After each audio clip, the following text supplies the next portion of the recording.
Hi, I'm David Gerard and this is Pivot to AI, coming to you daily. Today, OpenAI works out a new way to suck. Legal threats to harass its critics.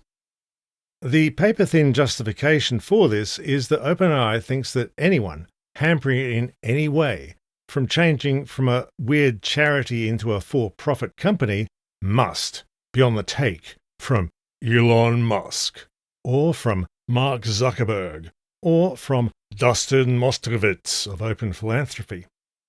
Elon Musk sued OpenAI over its plans to change to a for-profit. Encode is a small AI safety organization. It filed an amicus brief in the case. So OpenAI has personally subpoenaed individual staff members of Encode, not just the organization. OpenAI demands, quote, any documents relating to Musk's involvement in the founding of Encode, as well as any communications between Musk, Encode, and Meta CEO Mark Zuckerberg, unquote. Encode had a very short answer. There are no such documents. Encode was never in touch with Musk or Zuckerberg. Another one is the Coalition for AI Non-Profit Integrity, CANI. It came together specifically to fight OpenAI's plan to go for profit, because rich guys treating charity laws as a piggy bank is probably not a good thing. It's probably a matter of public concern. CANI nearly got a bill through the California Assembly that would have blocked OpenAI going for profit. So you can understand OpenAI is going to really hate CANI. That's one thing, but OpenAI filed a complaint with the California Fair Political Practices Commission where they claimed CANI was a front for Elon Musk. The president of CANI is Jeffrey Gardner. OpenAI was sure Gardner must be in Musk's pocket, because Gardner rents a home owned by a company called Tesla Place, LLC. How's that for a smoking gun, huh? Not so great, because Tesla Place, LLC is named after the street the property is in. It used to be called Tesla Place. That's named after Nikola Tesla, the guy, the famous experimenter from a century ago that Musk's car company is named after. That's it.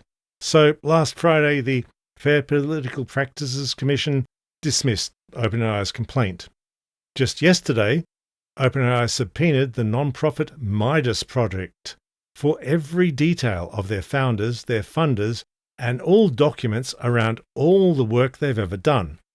Again, OpenAI didn't just subpoena the organization, it's going after the founder, Tyler Johnson, personally. OpenAI's actual problem with the Midas Project is the OpenAI files, which is a pile of documents about OpenAI's governance. They want those files gone. OpenAI has also declared the effective altruist movement its enemy. We've said before how Peter Thiel warned Sam Altman his company was full of effective altruists who are going to bring him down, because the effective altruists have a nice sounding name, but they're actually AI doomsday cultists. So another supposed enemy of OpenAI is Dustin Moskovitz, a Facebook co-founder who backs Open Philanthropy, a big effective altruism funder. If you ever look up a charity and it's taking money from Open Phil, look for the AI doomsday cultists. Not universal, but it's a big red flag.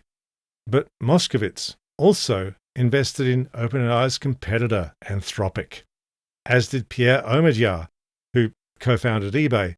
So OpenAI are convinced Moskovitz and Omidyar are also part of the conspiracy. Now, Sam Altman knows all these guys personally. He could call them, but they might just tell him to bugger off and stop being stupid. So instead, Altman is using his billions to harass people, because he can. That's a scorched earth litigation approach. The only reason for OpenAI to do this is to try to frighten everyone into shutting up. So obviously I would suggest talking louder. This is how you can really tell that GPT-5 is an awesome product that stands on its own merits.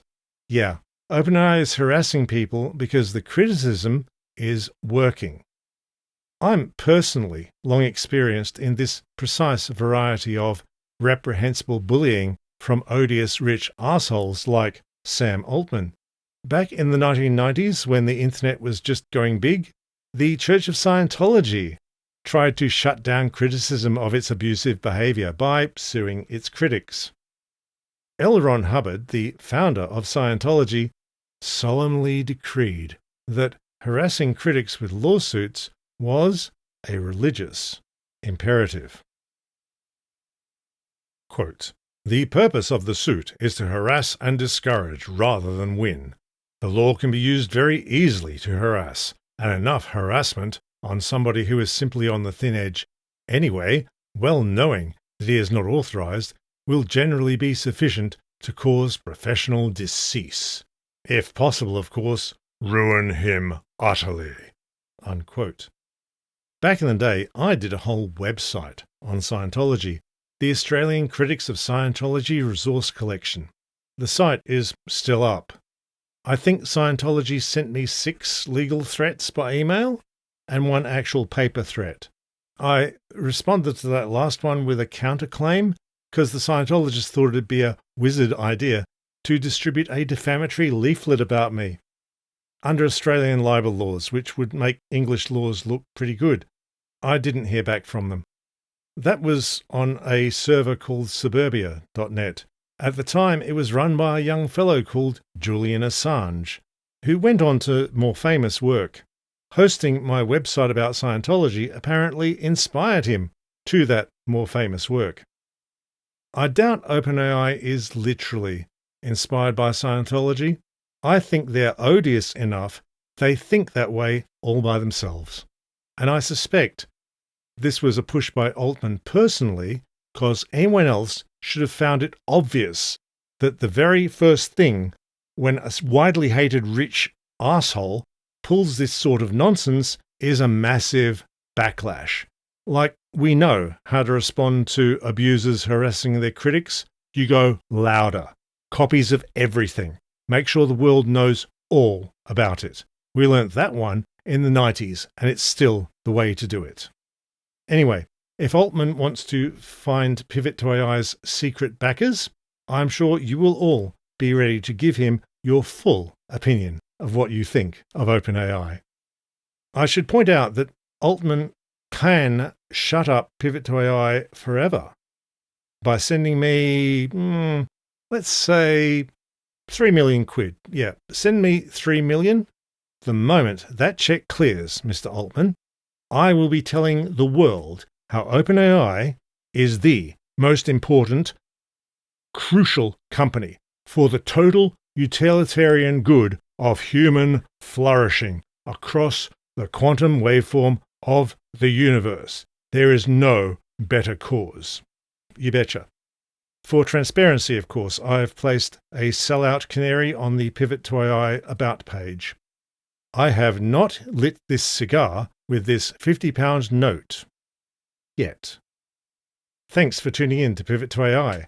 In a quick follow-up on yesterday's story about the AI art scammers who got thrown out of DragonCon, the AI slop-monger responsible was definitely Oriana Gurez herself, because she pulled the same scam at Chicago Comic and Entertainment Expo last year in 2024. She got accepted to the con with real paintings, then she filled her booth with AI slop.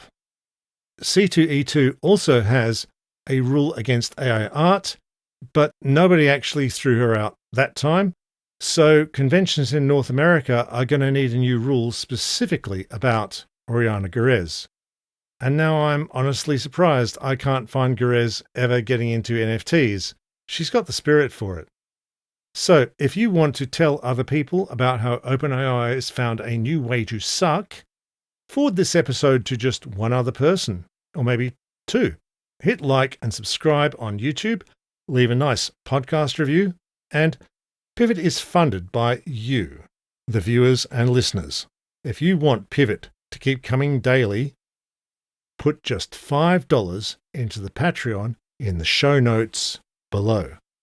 It really keeps us going here. Thank you all. See you tomorrow, and bye for now.